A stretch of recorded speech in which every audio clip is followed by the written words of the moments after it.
Здравейте на всички! Аз съм Нели Христова. Работя като психопедагог, специализиран психопедагог.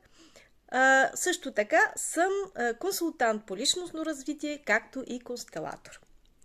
Днес в качеството си на специализиран възпитател ще поговорим за нещо, което е много важно да се знае на една тема за развитието на детето между 2 и 3 годишна възраст. Много важен период от живота на детето. Използвайки теорията на доктор Додсон, американски психолог, който се занимава предимно с психологическото възпитание на децата, с много интересни и важни теории, които трябва да се знаят от родителите и от бъдещите родители, защото тази теория помага да се разбере на емоционална психологическа основа как детето се развива, какво се случва, какво се е случило, за да бъде в по-голяма възраст, като възрастен с един характер или с друг характер. Така че, използвайки неговата теория, ще кажа, че между 2 годишна и 3 годишна възраст детето се намира в първото тинейджърство. Много интересно, знаеме, че нормално децата между 13 и 18-19 годишна възраст са в тинейджерската възраст, в трудната възраст. Но според доктор Додсън, те са също в такава възраст между 2 и 3 годишна възраст. Защото когато децата преминават в тинейджерската възраст от 13 до 18, преминават от един стадий на живота си към друг, значи от деца към вече по-големи хора, към млади девойки и млади момчета, защото физическото им тяло се променя, те виждат промяната, търсят се, вече са по-самостоятелни, стават такива едни психологически процеси на конфликти в главите им, не знаят точно на къде да тръгнат, защото имат нуждата от съветите на родителите и в същото време не искат да приемат тези съвети, в конфликти са вътрешни, както на детето на между 2 и 3 години. Защо? Защото според доктор Додсън, детето на 2 годишна възраст, вече от 2 до 3 годишна възраст, преминава от един етап на живота си към друг етап на живота си, което ще рече, че преминава от бебе към един друг етап, който вече е по-голямо дете. Това означава, когато той е било на 1 година, когато още не е могло да ходи, сега вече на 2 годишна възраст може спокойно да ходи, може да избира посоката, към която да тръгне, без майката да го държи и тя да му казва на коя посока да тръгне. Вече вижда други неща, вече си задава много въпроси, както на себе си, така и на вас. Когато се среща с нещо необичайно, нещо, което не може да направи, нещо, което иска да направи, но не може физически да го направи, има кризи, в конфликт е дали иска да бъде бебе и да се върне там в този стадий, където е бил добре с майката и майката всичко е правила за него и го насочвала какво да прави, какво да не прави, а сега вече той отива към други неща, търси нови предизвикателства, задава си въпроси, иска да научи неща, иска да прави неща сам, но той въпреки, че не може да ги прави. Пример, иска да си вържи само обувките и не иска вашата помощ. Започва да ги връзва, но не успява. Започва да прави криза, че не може, че не е успял, а в същото време не иска вашата помощ. Даже ви се сърди, че не сте му помогнали, а в същото време той отказва помощта. И тези конфликти искам-не искам, както ги се случват и при тинейджерите, се случват точно в този период на преминаване от бебе към дете. Този период е много важен да се знае, че съществува и че е нормален и както доктор Додсън обяснява, в теорията му, много интересно е родителите да знаят, че в четните периоди на годината, значи 2, 4, 6 години, те са в период на дисбаланс, в период на неравновесие, докато на нечетните на 1 година, на 3 години, на 5 години, те са в период на баланс, в период на равновесие. Значи от 2 години до 3 години те са в 2 годинки е четно число, значи те са в период на дисбаланс. И в 3 години, когато вече стане на 3 години, то преминава в един друг период, който е балансиран и тогава вече е няма ги тези кризи, преминават тези кризи, защото вече то се е насочило към това да бъде друг човек, друго по-голямо дете. Това дали ще избере да бъде друго по-голямо дете, зависи от нас, родителите. Ето защо го правя това видео. Защото в много случаи виждаме възрастни хора, които са много срамежливи. Според тази теория, хората, които са много срамежливи, именно защото в този период на първото тинейджърство, между 2 и 3 години, те не са имали възможността да изразяват себе си, да изразяват това, което чувстват. И винаги, когато са правили неща, които са били нови за тях, и естествено не са се харесвали на родителите да правят тези кризи, да се връзват обувките и да искат чаша, тази чаша не, а пък тази чаша да. Примерно детето иска мляко в една стъклена чаша, а вие му давате стъклената чаша и той след това иска една пластмасова чаша. И когато му давате пластмасова чаша, не, той иска стъклената чаша. Това са кризи съвсем нормални в първа тинейджерска възраст. Така че, когато знаеме, че това е такава криза и това е такъв период, ние можем да бъдем по-гъвкави в нашите правила с тях. Не трябва да има такива някакви стриктни правила, които в толкова часа трябва да си лягаш, в толкова часа трябва да се къпеш, в толкова часа трябва да излизаш навън, в толкова часа трябва да се прибираме и такива някакви стриктни неща, които не дават възможността на детето да може и то да изразява своите искания. А в този период ние трябва, като родители, да направим един баланс между нашите искания, между исканията на детето и да се получи един такъв, и само с получаването на един такъв баланс между родители и между детето, тогава вече то ще има възможност, ще бъде по-спокойно, ще има възможността да може да изкаже себе си. Какво означава това? Когато да изкаже себе си, да изкаже чувствата, които има. Ние, родителите, много често, когато детето прави кризи, когато прави някаква постъпка, която не ни харесва, винаги определяме постъпката. Да, това направи. Тази постъпка не ми харесва. Веднага отиваме към постъпката. Но са малко са тези родители, които започват да задават въпроса какво точно те накара да направиш тази постъпка. Какво чувстваш ти?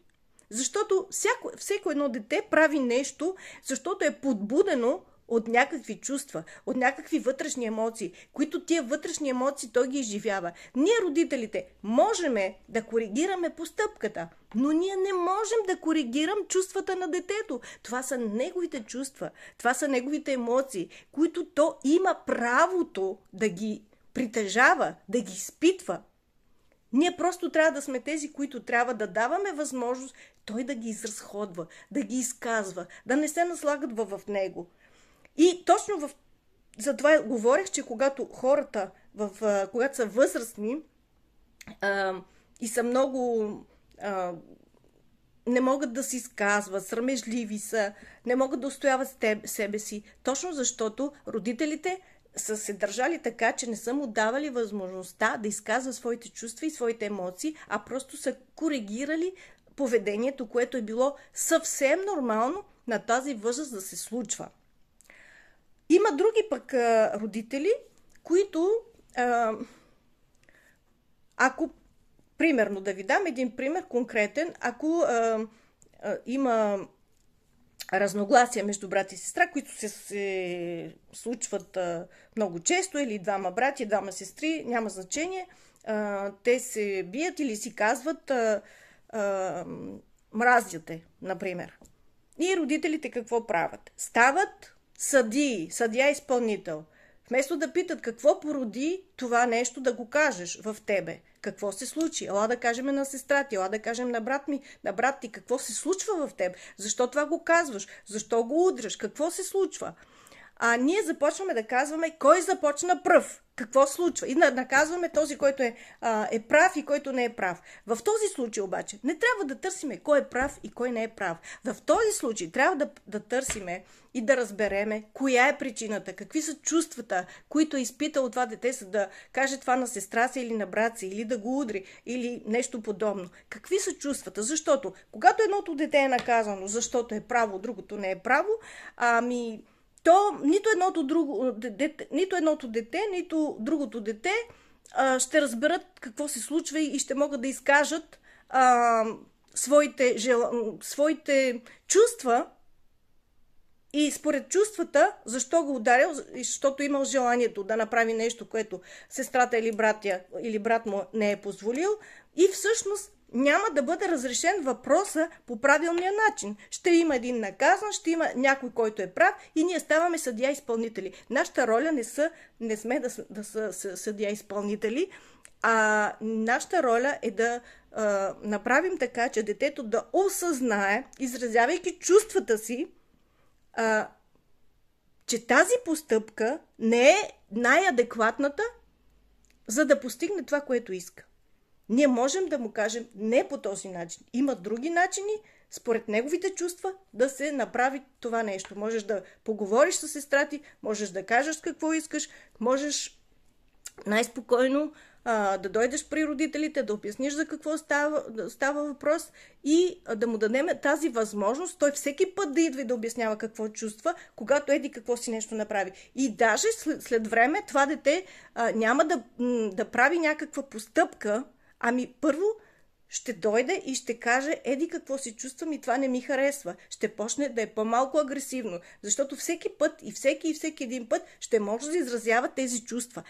Това, което в него кипи отвътре, ще може да го изразява. Но когато не даваме тази възможност да изрази тези чувства, то става, как да ви кажа, бомба със закъснител. Колко пъти не сме чели и виждали какво се случва, когато един човек, който уж е толкова добър, уж е толкова скромен, уж нищо не прави, после е направил някаква голяма, някаква криминална история се случва с този човек и всички около него се чудят как може точно той да го направи. Защото той е точно това. Той е събирал такива неговите чувства, които не е могъл да ги изказва и един ден ги изказва по най-неправилен начин, когато вече е възрастен човек. Други случаи има. Казваме на някои хора, той по принцип е много двуличен човек. В смисъл такъв, че вчера каза едно, а пък днеска казва друго. Примерно с колеги или нещо. Защо? Защото той се нагажда. Има така хора, които се нагаждат да правят това, което ще хареса на другия. Примерно, ако на това дете, което казва на сестра си или на брат си мразяте, му казваме, ти не можеш да мразиш, това ти е сестра, това ти е брат, ти си добро дете, ти не можеш да го мразиш. И ние му обясняваме, че по този начин трябва той да се държи, по този начин, без да изказва чувствата си, той така се харесва на майката и на бащата. И той започва да не изказва чувствата си, но понеже му ври отвътре и иска нещо да изкаже, но не може, не му се дава възможността, той започва да се крие и тайно ще оскубе детето, тайно ще направи някаква беля, ще почне да лъже тайно, защото майката и бащата не разрешават това дете да изказва себе си. Майката и бащата са му казали какво е хубаво, какво не е хубаво. И той всъщност си остава, не изживява този дисбаланс, това неравновесие, за да продължи към други стадии на равновесие, но се връща в първата си годинка, където е било бебе на равновесие и си остава там. И това неравновесие после от 2 до 3 години го изразява по съвсем друг начин. По начин, по който нашите родители искат, а не по начин, по който детето иска.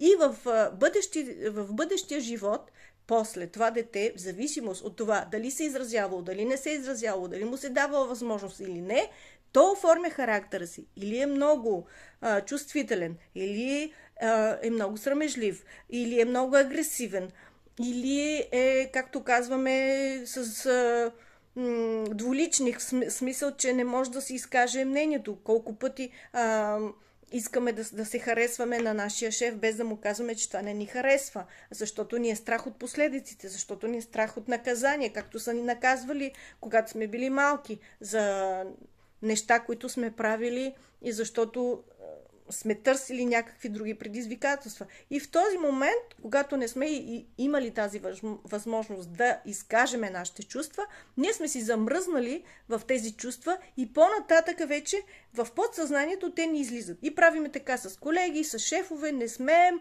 докато хора, които могат да слушат, хора, които са нравствено добри, те са имали тази възможност. Те са имали родители, които са им позволявали да бъдат себе си. Позволявали са им, изслушвали са ги, давали са им възможност да изказват своите емоции. Естествено, че трябва да коригираме постъпката. Това е ясно. Но ние преди да коригираме тази постъпка, трябва да направим така, че детето да може да изкаже тези емоции. Тази емоция, която го е накарала да направи тази постъпка. Никога дете не може да направи нещо без да има някаква емоция. Всяко едно поведение е предизвикано от някаква емоция. Така че имайте в предвид, че в този период трябва да се дава тази възможност на детето. Нека да бъдем гъвкави в този период. И когато виждаме, че детето е в такава голяма поредица от кризи, да си помислим, значи той сега е в този период. Значи той е да видим на колко е години. Ако е между 2 и 3, ако е на четно или на нечетно число на годишната си възраст. И тогава да го приемаме като нещо естествено, а не да си каже, моето дете не е нормално, защо е такова. То е нормално. Това са нормални процеси. Трябва да ги приемем като нормални процеси. И когато ние ги приемем като нормални процеси, като нещо, знаейки това нещо, знаейки, че това е един съвсем естествен процес от живота и знаейки как да дадем възможност на детето да изкаже своите емоции, без да сме толкова много контролиращи личности, то ще може да се развие много добре. Не казвам, че трябва всичко да се остави детето да върши. Напротив, когато в този период оставяме детето абсолютно всичко да може да прави каквото си поиска, то тогава пък не може в никакъв случай да разбере кое поведение е добро и кое не е. В смисъл, това дете после не се научава на елементарното възпитание, както имаме така казваме, липсват му първите 7 години.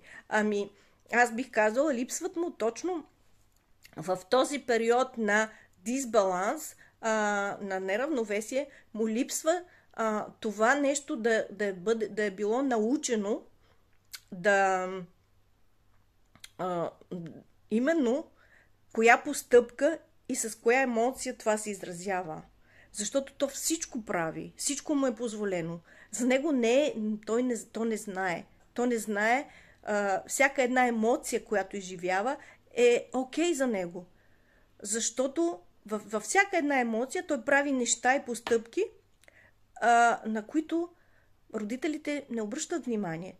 То е нормално за него да прави каквото си поиска, дори не му е нужно да изразява някаква емоция, защото всичко му е позволено. И когато е по-възрастен, за него всичко е позволено. Той дори най-елементарните неща, които трябва да знае във възпитанието, не ги знае. Значи не трябва да отиваме в някакви екстремни ситуации. Трябва да намериме баланса във възпитанието на децата, знаейки тези теории, знаейки, че има такива такива периоди на баланс, на дисбаланс и как ние да реагираме. Но най-вече да даваме възможност на детето да изкаже своите чувства.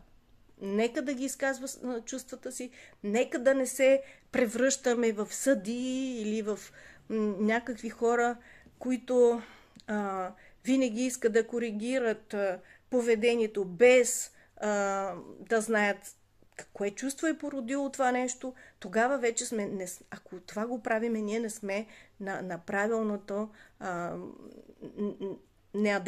нашето поведение също е неадекватно. И знайки това, нека да бъдем по-адекватни, защото цялото поведение, целият характер след това на детето ще бъде съвсем или балансиран, или небалансиран.